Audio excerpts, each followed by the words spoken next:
ప్రత్యేకంగా మేము రావడానికి కారణం ఏంటంటే ఈ పాడి కౌశిక్ రెడ్డి హుజురాబాద్ ఎమ్మెల్యే అన్ఫార్చునేట్లీ అతను ఒక రిలీజియన్ సంబంధించిన ఒక ఐపీఎస్ ఆఫీసర్, ఒక హానెస్ట్ ఐపీఎస్ ఆఫీసర్ మీద చేసిన వ్యాఖ్యలు, ఆయన ఒక్కరి మీద వ్యాఖ్యలు కాదు, అవి యావత్తు ముస్లిం కమ్యూనిటీ మీద చేసిన వ్యాఖ్యల మీద మేము ఈరోజు వచ్చి state human rights commission complaint ఇవ్వడం జరిగింది.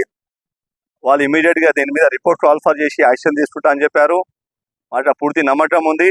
ఇది కాక నేను చెప్పదలుచుకున్నాను, కేసీఆర్ గారికి ఇట్లాంటివి విషపూర్వకమైన ఎమ్మెల్యేని మీరు పెట్టి పోషిస్తున్నారు. రాబోయే రోజులల్లా ప్రతి ఒక్క ఊర్లో ప్రతి ఒక్క ముస్లిం సోదరుడు మిమ్మల్ని బుద్ధి చెప్తాడు. ఎందుకంటే ఇలాంటి కల్చరు, ఇలాంటి మాటలు ఏ పార్టీ ఎమ్మెల్యే ఇప్పటి వరకు ఏ రోజు ఇండిపెండెన్స్ వచ్చినప్పటి నుంచి ఈ రోజు ఇట్లాంటి వ్యాఖ్యలు ఏ ఎమ్మెల్యే చేయలేదు.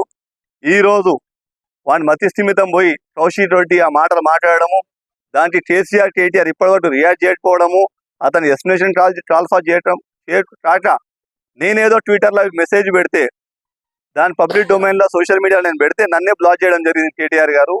ఇంత విషయము ముస్లింల పట్ల ఆ పార్టీ ఎందుకు పెరుగుతుందో అర్థమైతలేదు. దానికి కారణం నాకు అనిపించేది ఏంటంటే ఈ రేవంత్ రెడ్డి గారి ప్రభుత్వంలో ఏదైతే ముస్లింలకి మంచి ఏదైతే స్కీమ్స్ చేస్తున్నారో, ఎలా అయితే సర్పంచ్ ఎలక్షన్లో ముస్లింస్ మమ్మల్ని పార్టీని ఆదరించారు, ఆ కోపంతోనే ఆ ద్వేషంతోనే ఈరోజు ముస్లింల పట్ల ఆ పార్టీ వైఖరి తెలిసిపోతుంది. సో నేను ఒకవేళ నేను చెప్పిన మాట తప్పు ఉంటే 24 గంటల్లో కౌశిక్ రెడ్డిని పార్టీని సస్పెండ్ చేయి, లేకపోతే నువ్వు ఆయన చెప్పిన స్టేట్మెంట్ ఎండాస్ చేసినట్టు నిరూపణ అవుతుంది. కేటీఆర్ గారు ఒకవేళ మీరు సెటిలర్ అనుకుంటారు, సెటిలర్ అని ఆలోచన ఉంటే మాత్రం మీరు ఆయనని తక్షణంగా సస్పెండ్ చేయాలా.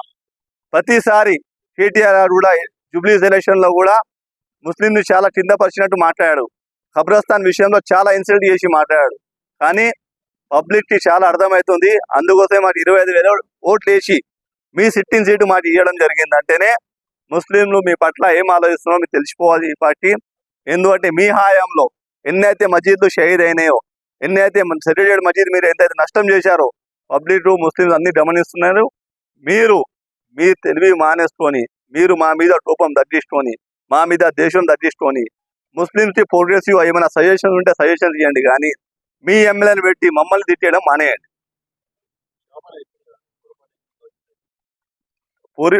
కౌశిక్ రెడ్డికి ప్రతిసారి తిట్టడము, 24 గంటల లోపల వచ్చి క్షమాపణ చెప్పడము జరుగుతుంది. కానీ ఈ విషయంలో సేమ్ చేసిండు. ఇది ఒక వ్యక్తికి తిట్టిన తిట్టు కాదు, యావత్తు సమాజంకి, యావత్తు ఒక రిలీజియన్ తిట్టిన తిట్టు. మంచి ఉన్న అట్మాస్ఫియర్ని, మంచి ఉన్న ఊర్లో ఉన్న వాతావరణాన్ని కలుషితం చేసే కుట్ర ఈ బీఆర్ఎస్ పార్టీ పన్నుతున్నట్టు కౌశిక్ రెడ్డి రూపంలో తెలుస్తుంది మాకు. ఇప్పుడు ఇంకోటి చెప్తాను, మీరు అందరు క్షమాపణ చెప్పారని చెప్పి క్షమాపణ చెప్పినా మళ్ళా 2 గంటలు మళ్ళా ఒక ప్రెస్ మీట్ పెట్టినట్టున్నాడు కదా. పెట్టి ఆ ప్రెస్ మీట్లో ఏం చెప్పాడు? మీరు నిరూపించండి, నేను ముట్టు నేల రాస్తాను, రాజీనామా చేస్తాను. మీ ఫోన్లలో వీడియోస్ లేవా? మీరు అందరు చూడలేదా? అతను తెలియదా? అలా పార్టీ లీడర్లో తెలియదా? అలా పార్టీ ఇప్పటిదాకా ఎందుకు షోటర్ నోటీస్ ఇష్యూ చేయలేదు? అదే కాంగ్రెస్ పార్టీలో ఎవరైనా అలాంటి భాష మాట్లాడితే మా పీసీ ప్రెసిడెంట్ తక్షణంలో ఆయన సస్పెండ్ చేస్తాడు. అది మా పార్టీలో ఉన్న గొప్పతనం. వాళ్ళ పార్టీలో ఏమున్న గొప్పతనము? ఇష్టం ఉన్నట్టు ముస్లింని ద్వేషించడం గొప్పతనమా? అంటే ముస్లింస్ నీకు ఊర్లలో ఓటు వేయకపోతే నువ్వు ముస్లింని ఇట్లా టార్గెట్ చేసి మాట్లాడతావా? ఇప్పుడైనా బుద్ధి మానేసుకొని పద్ధతిగా ఉండాలా.